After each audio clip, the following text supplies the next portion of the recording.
Hello, welcome to this channel. हम आज के दिन कोफोर्ज स्टॉक को देखने वाले हैं। इसको हम देखेंगे स्विंग ट्रेड एंड अपने पोर्टफोलियो के लिए कि पोर्टफोलियो के अंदर हम इसको कैसे ट्रेड में ले सकते हैं। स्विंग ट्रेड एंड पोर्टफोलियो दोनों के लिए हम इसको देखेंगे और कैसे हम प्लान इसके अंदर कर सकते हैं वो भी हम देखेंगे।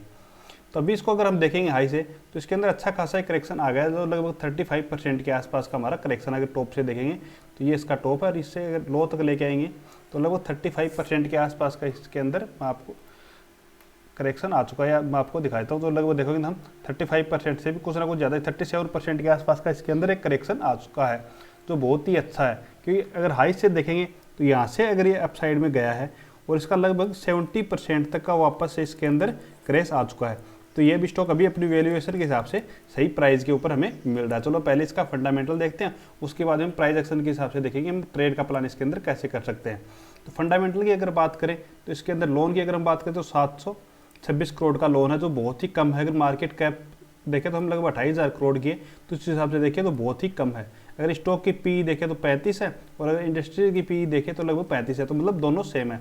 अगर ये सेम दोनों है तो भी इसके अंदर बहुत ही अच्छा स्टॉक हम मान सकते हैं। दूसरी बात डिविडेंड की बात करें तो ये डिविडेंड भी बहुत अच्छा दे रही है, 1.6% का डिविडेंड भी कंपनी दे रही है। ये एक IT कंपनी है। अभी चलो इसका थोड़ा रिजल्ट और देख लेते हैं कि रिजल्ट के हिसाब से इसका क्या रहा हुआ है। तो ये इसका जो लास्ट रिजल्ट आया है मार्च के अंदर, इसके अंदर देखेंगे तो प्रॉफिट भी इसका बढ़ के आया है। यहाँ पे अगर हम देखेंगे तो ये प्रॉफिट भी इसका देखो बढ़ के आया है पिछले टाइम से। हर टाइम से लगातार प्रॉफिट के अंदर ही बढ़ता चल रहा, तो ये भी एक अच्छी बात है। इसकी ये सेल्स है। चलो अब इसका प्रॉफिट देखते हैं क्वार्टर ऑन क्वार्टर। तो यहाँ पे देखेंगे तो हम क्वार्टर ऑन क्वार्टर प्रॉफिट भी इसका बढ़ता हुआ चल रहा, तो मतलब एक ये अच्छी कंपनी। इसके अंदर बुरी चीज़ क्या है, इसके अंदर अगर हम प्रमोटर होल्डिंग वो देखेंगे तो प्रमोटर होल्डिंग इसकी कम है। चलो इन्वेस्टमेंट के अंदर आपको मैं दिखा देता हूँ वो भी। तो इसकी प्रमोटर होल्डिंग की अगर हम बात करें तो ये थोड़ा कम है। यहाँ पे देखोगे हो पहले लगभग 50% के आसपास थी, उसके बाद में धीरे धीरे कम होती जा रही है, तो ये थोड़ा ये इसके लिए एक माइनस पॉइंट है। दूसरा ये बुक वैल्यू की अगर बात करें तो बुक वैल्यू से भी थोड़ा ज़्यादा है, तो ये 2 हमारे लिए माइनस पॉइंट है, बाकी 6 से 7 पॉइंट हमारे लिए पॉजिटिव साइड के हैं। तो अभी चलो इसको हम चार्ट के ऊपर देखते हैं कि हमें ट्रेड का प्लान इसके ऊपर हमें कैसे करना चाहिए। तो सबसे पहले अगर हम देखें, इसको मैं अभी हटा देता हूँ यहाँ से, तो ये 35% के आसपास का इसके अंदर करेक्शन आ चुका है। दूसरा ये देखेंगे, ये एक सपोर्ट था, पहले एक रेजिस्टेंस था, मार्केट यहाँ पे गया, रेजिस्टेंस लिया, फिर नीचे की साइड आया। तो ये हमारे लिए पहले जो रेजिस्टेंस होता है वो अगर वापस अप साइड से आ रहा है तो वो सपोर्ट की तरह काम करेगा। अगर आप डेली मेरे वीडियो देखते हो तो आपको उस चीज़ का पता होगा, तो ये हमारे लिए सपोर्ट का काम करेगा। चलो इसका हम लाइन ड्रॉ कर लेते हैं सबसे पहले।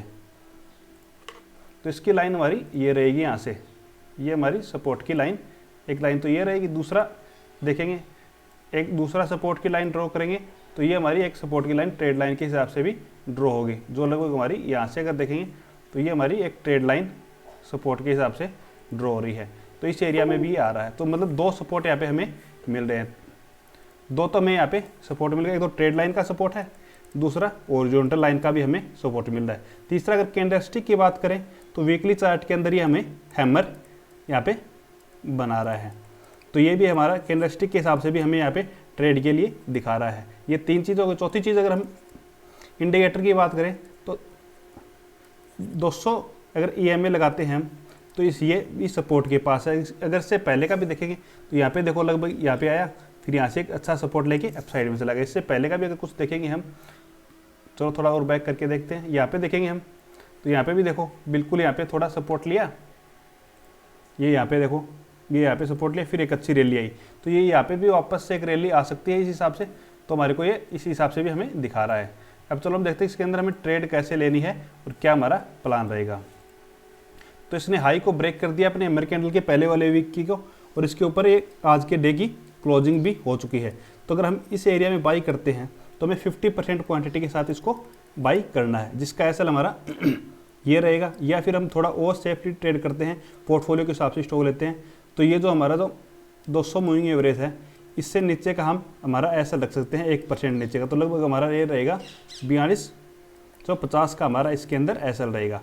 ये हमारी यहाँ पे एंट्री पॉइंट रहेगा। इसका फर्स्ट टारगेट की अगर बात करें हम स्विंग ट्रेड के लिए लेंगे तो लगभग हमारा टारगेट रहेगा 5750 तक का हमारा ये टारगेट रहेगा। अगर हमें पोर्टफोलियो के अंदर रखना है तो जो हमारा डे हाई है, मतलब अभी तक का जो हाई है, लाइफ टाइम हाई, वहाँ तक का हमारा यहाँ पे टारगेट रहेगा, जहाँ से लास्ट में यहाँ पे सेलिंग आई है वो हमारा इसके अंदर टारगेट रहेगा, जो हमारे ये लगभग ये पॉइंट है 6800 के आसपास का ये हमारा पॉइंट है। ये हमारा लाइफ टाइम के हिसाब से ये हमारा टारगेट रहेगा। यहाँ पे हम क्वांटिटी को हम कुछ बुक कर सकते हैं। तो हमें 50% क्वांटिटी यहाँ पे ऐड की, उसके बाद में क्या करना है, हमें डे चार्ट के ऊपर इसको ऐड कर लेना है। हमारी वॉच लिस्ट में डे चार्ट के अंदर जब भी एन पैटर्न बनाएगा कोई, तो बची हुई 50% क्वांटिटी और हम ऐड कर सकेंगे इसके अंदर। क्योंकि अभी यहाँ से एक बार और अगर सेलिंग आती है, क्योंकि यहाँ पे अगर हम देखेंगे मार्केट डाउन में आया, फिर पुल बैक दिया, फिर डाउन आया, तो ये हो सकता है यहाँ पे एक पुल बैक हो थोड़ा, तो यहाँ पे अगर नीचे की साइड में आना होगा इसको, और अपने चाहे कुछ भी मिल रहा हो मार्केट के अंदर, कुछ भी हो सकता है, तो इस हिसाब से अगर नीचे की साइड ब्रेक करेगा तो 50% क्वांटिटी का ही एसएल आएगा।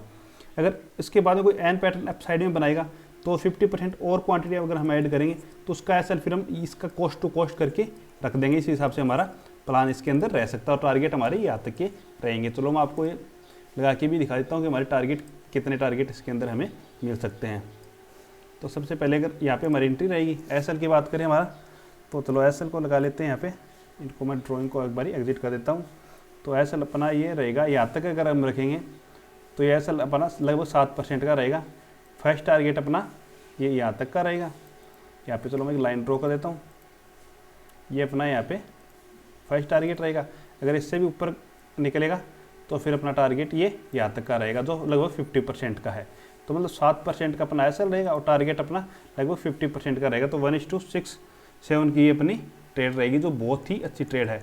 तो इस हिसाब से हम इसको कोफोर्ज को बाई कर सकते हैं। ये हमारी एक आईटी कंपनी है, इस हिसाब से बहुत ही अच्छा ये लग रहा है, क्योंकि चारों तरफ से इसके अंदर इंडिकेटर भी हमें पॉजिटिव दिखा रहा है, कैंडलस्टिक भी पॉजिटिव दिखा रही है और हमें सपोर्ट भी यहाँ पे मिल रहा है। तो इस हिसाब से हम इसको बाई कर सकते हैं।